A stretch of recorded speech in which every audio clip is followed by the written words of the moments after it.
Hello everyone, and welcome back to Blobiverse. It's been a long time, and I have to be honest, I always want to finish just one more cool feature and then I'll make the devlog, but you know, that got a bit out of hand, so there's so much exciting content, I really can't pick any favorites here, so I'll just start with a summary of the updates and then we'll dive right into the details. First, we're going to cover the new art assets by the art director Spysee. Then, we will take a look at the new World audio engine with over 350 custom audio clips. Blob AI was a huge focus this time, as I've developed a system to simulate realistic blob memory, blob conversations, and there are also a few new building interactions. I've even added the new Nomadic tribe, a mysterious band of blobs that travels the world and never settles down for long. And finally, we will check out the updates to the main menu and other optimizations to Blobiverse. So first of all, let's talk about that stunning new art. I thought it would be better this time to bring in a real professional. So without further ado, let's take it away, Spysee. Welcome to Bob's universe. Okay, houses. Look at that village. Wow, look at those houses. Zoom in. Don't you want a chimney like that? Oh! Oh my god! I bet you expected to find hobbits in these houses, but guess what? That's a blob. And he just came out of that house. That well is super hot. Look at that. He got water. Slurp. Exactly. Don't you just want to slurp out of that well? That purple looks really good on the houses. Wow, look at those orcs. They're ugly, but their eyebrows on fleek. Rocks. Then we have the average YouTube commenter. I worked really hard to make it as accurate as possible. Oh, he smacked the bush. Better watch out. These are the faces I made. I don't know what else to say. If you request faces, I will make them. How about that? Oh, that shrine? Yeah, they're praying to you for some reason. Okay, now we have the teepees and decorations. The blobs paint their faction colors on it. And look, here's a bigger one. It's the chieftain's teepee. When blobs get sick of it, they can pack it up. Alright, now it's time to get serious. I had so many problems with architecture, let me tell you. Crazy. So, you know how blobs are round? Well, naturally, had to make the houses round. Because it just wouldn't make sense if it was a quadrilateral, right? Also, their colors match the faction, so it's nice and juicy. And you're like, I know whose house that is. And it goes well, because you got the flowers that are red, the house that is red, the blobs. It's just great. It all comes in together. Basically, did some color illusions with the wheel of the well. Yeah, I know there's a full water bucket right beside the well so the blob can drink from it, but you know what? They just don't want to. Okay. See you guys? Maybe never. I'll never see you. Bye! Wow, thank you Spysee for a scrumptious review. Alright, let's talk about the World audio engine. I had to design an audio system which would immerse the viewer in the experience, but it's also kind of ended up being hilarious. Here you can listen to the sounds that blobs make, and it feels nice, feels normal. But here's what happens when I zoom out. That's right, I've added distortions and reverb to the audio, and I've made Blobiverse dynamically adjust the volume as well. It sounds kinda surreal, honestly. There are over 150 New World sound clips, including things like wolves barking, raccoons snarling, spooky undead, chewing noises, pigs zoinking, you know, anything else you can think of, really. It's a spatially aware sound system. It can respond to things like the camera zoom and the position of the audio.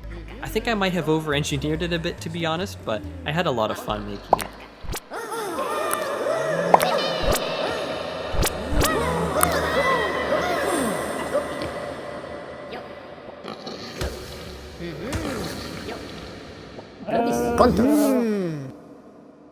Conto, Mera,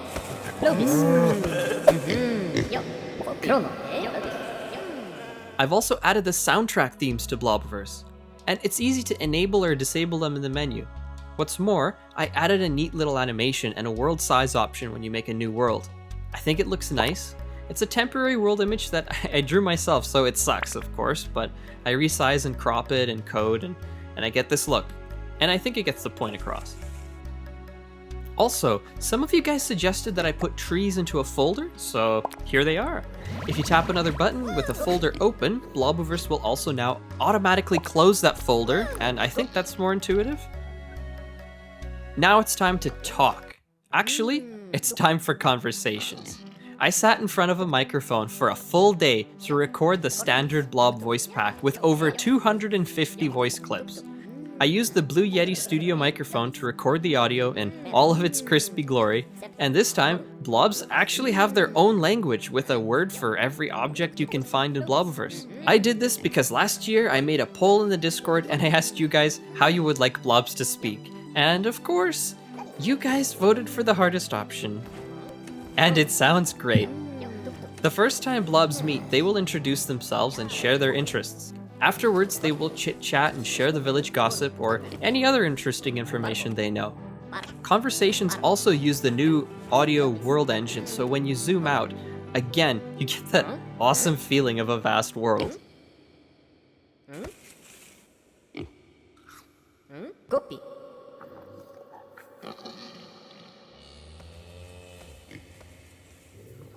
If you guys are enjoying these changes so far, please like the video and subscribe to my channel, and thanks for sticking through. Many of you guys were excited for the memory component.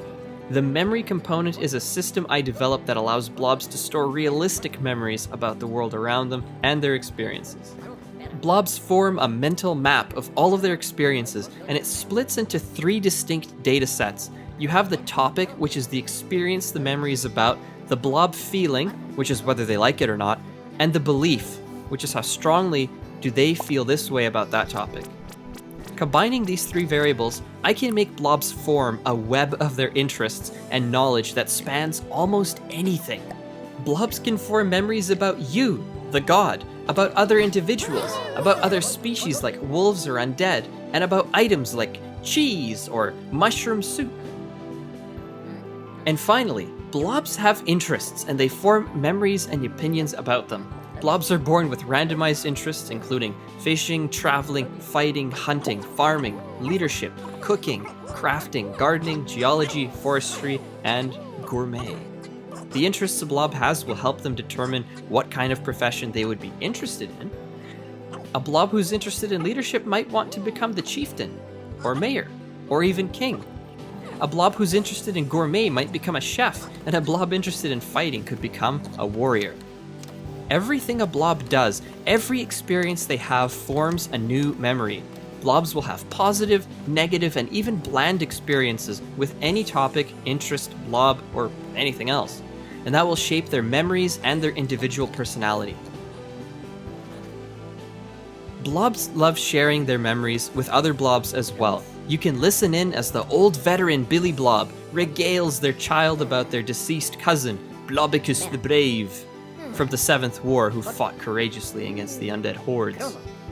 Topics blobs discuss will slowly reinforce their memory, and blobs can even learn of other blobs or villages before they've even met them. It's possible for 2 blobs to have never met, but to have heard of each other and have an opinion about the other blob. In a way, the sum of opinions about a blob becomes their reputation. And this is the power of the memory component. Blobs can share any memory. Blobs can even discuss God and share their opinion.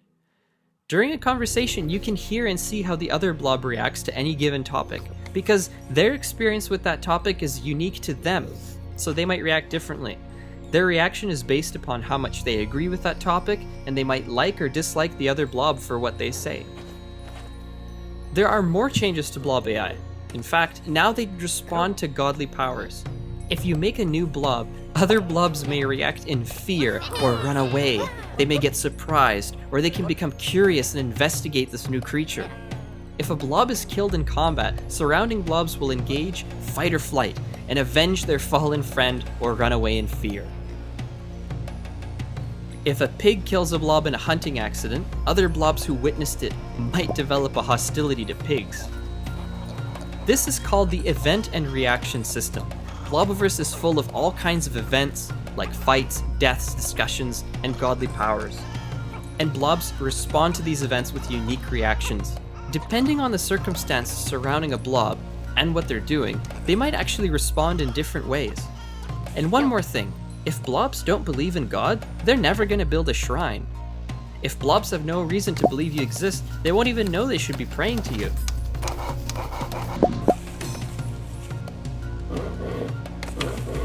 Okay, so finally we get to talk about the nomadic tribes. The nomads are resourceful and intelligent. They will settle the world and try to keep up with animal herds.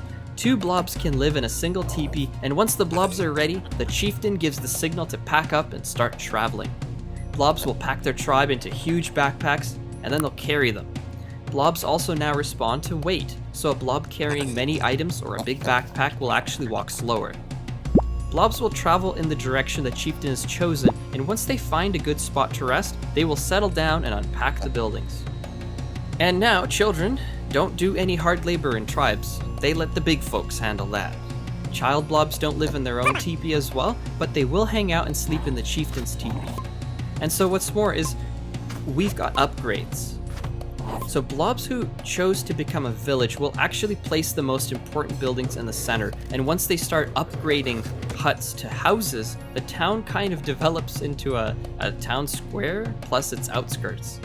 Blobs will demolish buildings and nature that are in the way and build new structures in their place. But it just keeps coming. Blobs also now have a new hunting AI. Blobs are much smarter and can enter a new mode called a subscenario. A blob who belongs to a village is controlled by a special scenario agent for that village. But let's say the blob wants to leave the village scenario for a bit and go hunting. Well, now we have the hunting sub-scenario, and the blob will embark on a mission to retrieve animal leathers and meats for their settlement. You can read more about the Blob AI in the design document for Blob Intelligence. I actually link it in the description below, so you can read that if you're interested. When blobs go hunting, they will first slowly stalk their prey. Then, once they get close enough, they will chase them down and attack. This guarantees that predators have a fairer shot at survival. But back to buildings for a second. You can actually gift blobs structures now, and they will respond intelligently to your actions. If you give a village an extra house, a blob will come by to claim it for the settlement. If a homeless blob finds a building in the wilderness, they will claim that building and start a new village. If you give them a teepee, then they will become a nomadic tribe, and if you give them a house, then they will become a village. As their god, you can gift your followers entire buildings and they will gleefully accept them. Alright, and that wraps up most of the new changes. I also wanted to cover some cool debugging tools I made. It really helps me to know exactly what the blobs are thinking about, so I added the ability to look inside the brain of every blob with a personal console. Just type debug blob or debug wolf and a small console will follow them, as well as a health bar in green, energy in yellow, and hunger level in orange. And if you ever wanted to see exactly what I see in the terminal, you can now type FS to full screen the console and use the wisdom command to gain eternal omniscience until you disable it. So I've done a lot of coding this month, about 400 hours. So I've also had the time to optimize a few key areas in Blobiverse. Memory consumption, menu performance, in-game performance, loading times, and the simulation accuracy for objects outside of your field of view. Blobiverse in the menu consumes 400 megabytes less memory, and in the game itself, I've brought it down from 700 megabytes to 200. When you quit Blobiverse, it will offload all audio and texture data and clear caches and minimize its impact. This means you can leave Blobiverse on in the background, and the device won't try to kill it while you're doing other things to free up resources. You can always swap right back to Blobiverse, and it'll be right there where you left it. And this is where we stand now.